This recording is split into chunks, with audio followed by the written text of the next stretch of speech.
여러분, 최태원 회장 이러면 현재 말입니다.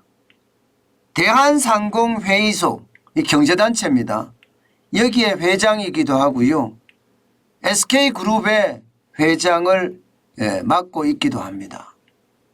그런데 이 최태원 회장이 말입니다. 사실상 섬뜩한 경고를 한 겁니다. 그 내용이 내년까지 침체 국면이 이어질 거라는 이야기를 그냥 솔직하게 이야기를 했습니다. 이것은 여러분 어떻게 생각하면 단순하게 경제학자나 실물 투자가가 이야기하는 것과는 또 차원이 다릅니다. 그룹의 총수가 내년까지 침체 국면이 이어질 것이라는 이야기는요, 그만큼 시사하는 바가 굉장히 큽니다. 실전 투자자 입장에서는요, 투자 안 하면 그만입니다. 침체가 계속 이어지면. 그렇지 않으면 아주 진짜 면밀하게 검토한 다음에 이것은 올라갈 수 있어. 아주 제한적으로 투자하면 그만이거든요. 경제 전문가 입장에서는요, 그냥 이론적으로는 이렇다 이렇게 내뱉을 수도 있습니다. 뭐 실전 투자가 아니니까 경제 이론상 이렇다. 이론이 맞는 건 또 아니잖아요. 그래서 그냥 내던질 수도 있다고 저는 생각을 해요. 그런데 최고 경영자도 아니고 한 그룹의 총수가, 그것도 대한민국 전체로 따지면 4대 그룹 안에 드는 재계 총수가 내년까지 경기 침체가 이어질 것이라고 이야기한 것은요, 저는 위기에 대한 경고로 읽고 있습니다. 여러분 생각을 해보시자고요. 그룹의 총수는요, 올해 경영뿐만 아니라 내년의 경영에 대해서도 고민을 할 수밖에 없습니다. 회사를 한 개를 고민하는 것이 아니고 10개, 20개, 50개, 100개를 고민하는 거예요. 계열사가 그렇게 많으니까 말입니다. 여기에다가 돈이 얼마나 들어가서 얼마나 벌어낼 거며 그룹 전체가 어떻게 생존할 수 있는지 이 모든 방향을 생각을 해야 되거든요.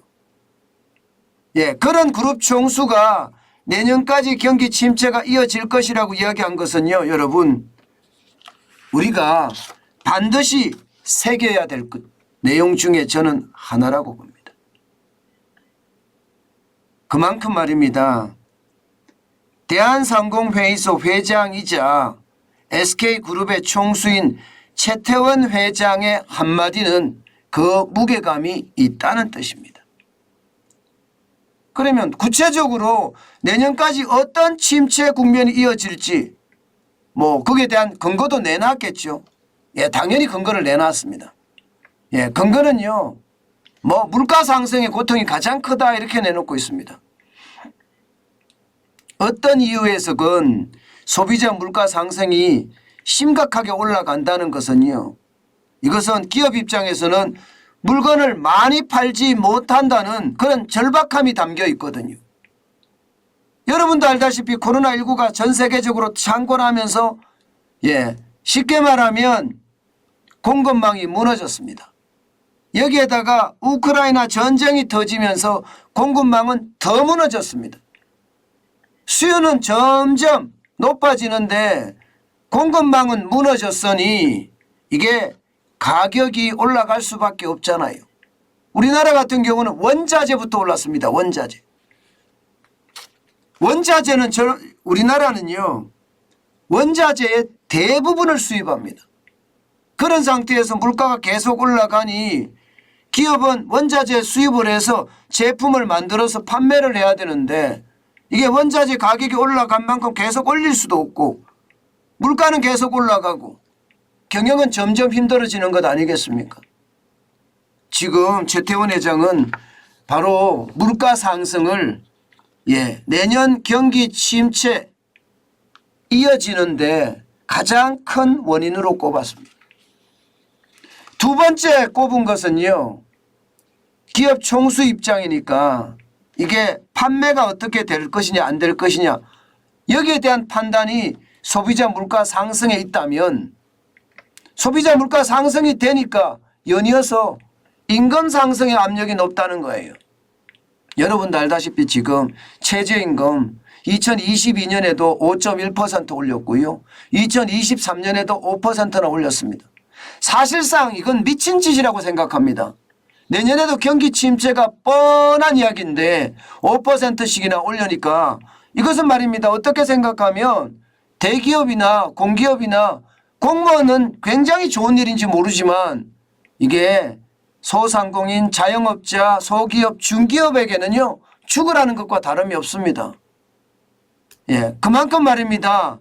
임금 상승이 심각하거든요. 더 큰 문제는요. 소비자 물가가 많이 오르니까 그죠? 임금에 대한 인상도 굉장히 강도 높이 올려달라는 거예요. 대기업의 노조도 마찬가지고요. 중소기업의 노조도 마찬가지입니다. 게다가 민주노총은 또 얼마나 강성입니까? 기업이 어떻게 되건 중요한 게 아니에요. 노동운동이 더 중요해요. 상생이라는 거는 찾아볼래 찾아볼 수가 없는 조직이니까요. 그런 차원에서 본다면 여러분 결국 말입니다. 예, 물가 상승에 따른 임금 상승 이것은요 기업에게 치명타를 줄 수 있다는 이야기를 최태원 회장 스스로 하고 있는 겁니다. 그러면서 말입니다. 덧붙이기를 특히 중소기업 쪽에서 훨씬 더 어려움이 배가 되지 않을까 생각한다. 이렇게까지 이야기한 거예요. 중소기업 쪽에서는 더 어려워질 수 있다는 이야기를 그대로 지금 하고 있는 겁니다. 저는 이런 것을 보면서 말입니다. 굉장히 놀라운 생각을 하게 됐습니다. 그만큼 말입니다. 물가에 대한 상승이 심각하다는 거예요. 이게 경제에 미치는 영향이 그 어느 것보다 이게 장난이 아니라는 겁니다. 제가 여러분 말씀드렸죠. 윤석열 정부가 가장 먼저 해야 될 일은 물가를 잡는 거다. 이 말 말씀드렸죠. 최태원 회장도 똑같이 이야기하고 있는 겁니다. 이거는 국민의 고통이자 기업의 고통으로 해석할 수 있으니까요. 그러면서 말입니다. 최태원 회장은 이게 결국은 언젠가는 올 일이었다. 이렇게 당위성도 피력을 했습니다. 왜 언젠가는 올 일이었나 하면 결국 중소기업의 대출이 굉장히 많이 올라가기 때문에 여기에 대한 부담감 안고 있을 수밖에 없다는 거예요. 그런데 여기에다가 물건값은 올라서 안 팔리죠. 직원들은 임금을 올려달라고 난리죠. 부채는 부채대로 늘어나서 이자 폭탄은 장난이 아니죠. 그러니 뭐 언젠가는 올 일이다. 그렇게 예상했다고 해도 과언이 아닌 거죠. 2022년 6월 현재 중소기업의 대출 금액은 931조입니다. 이 중에 자영업자, 개인사업자 대출액도 437조나 됩니다. 이런 것을 따져보면 말입니다. 결국 말입니다. 물가 상승에 따르는 그 충격이 중소기업 경영에도 많이 영향을 미칠 수밖에 없겠구나. 여기에 임금 상승까지 따르니까 말입니다. 결국 말입니다. 최태원 회장이 이야기하고 있는 것은요. 올해에서 끝나지 않는다는 거예요. 내년까지 간다는 거예요. 내년까지. 그것도 내년이 이게 언제까지 갈 거라 이렇게 딱히 적시하지는 않았습니다. 그렇지만 내년까지 간다는 이야기는 2023년 송두리째 또 위기에 빠질 수도 있다는 거 아니겠습니까? 그만큼 상황이 심각해진다는 거예요. 그러면서 말입니다. 최태원 회장은요. 이러한 인플레이션 현상은요. 비단 코로나19가 터져서 우크라이나 전쟁이 터져서 그 두 가지 이유만이 아니라는 이야기도 덧붙였습니다. 왜냐하면 여러분 지금 통화량이 어마어마하거든요. 2008년 금융위기 이후에 시장에 풀은 돈을 거둬들이기도 전에 코로나19의 위기가 터지고요. 지금 복합위기가 또 터졌단 말입니다. 그런 상황이라면 돈을 어느 정도 거둬들여놨으면 이게 인플레이션에 대한 물가 폭등에 대한 위기가 좀 줄어들 수 있지만 사실상 통화량이 어마어마하다. 2022년 5월 현재 3,696억 9천만 3,696조 9천억 원이나 됩니다. 통화량이 장난이 아니잖아요. 통화량 전체적으로 보면 여러분 이게 GDP의 거의 한 150% 가까이 됩니다. 그만큼 말입니다. 통화량이 많이 늘어났으니까 결국 언젠가는 터질 문제였다. 그런데 이 보건의 위기, 코로나19의 위기와 우크라이나 전쟁이 그 시기를 앞당겼을 뿐이다. 그래서 기업들에게는 지금 쇼크로 다가오고 있는 거다. 이렇게까지 이야기할 정도입니다. 결국 말입니다. 최태원 회장의 말을 종합을 해보면 터질 게 터졌다. 터질 게 터졌다. 그리고 그 시간은 우크라이나 전쟁이 계속되면 되는 데까지 시간은 길어질 거다. 이 상황에서 결국 대한민국의 어떤 경제 침체는요 더 길어질 수밖에 없다. 이런 얘기를 지금 덧붙이고 있는 겁니다. 여러분들도 느끼고 있겠지만요. 실물 경제가 지금 무너지고 있잖아요. 실물 경제가 무너져서요.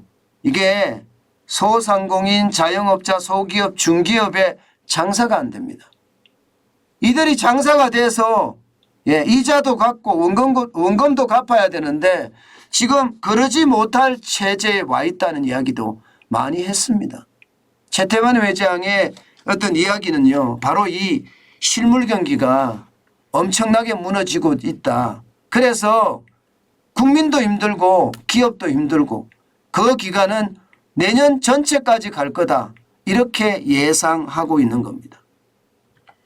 여러분, 늘 제가 말씀을 드리지만 우리보다가 정보가 좀 많은 사람들의 이야기는요. 그냥 단순하게 이런 얘기도 있다 이렇게 치부해 버릴 것이 아니라 우리가 반드시 상황이 이 정도구나 하고 우리가 현상을 제대로 분석하는 주 재료로 삼아야 된다는 것. 여러분 반드시 기억해야 됩니다. 그래야만 말입니다. 저는 우리가 최악의 상황에서 위기를 슬기롭게 넘기고요. 그 속에서 기회를 잡을 수 있다고 생각을 합니다.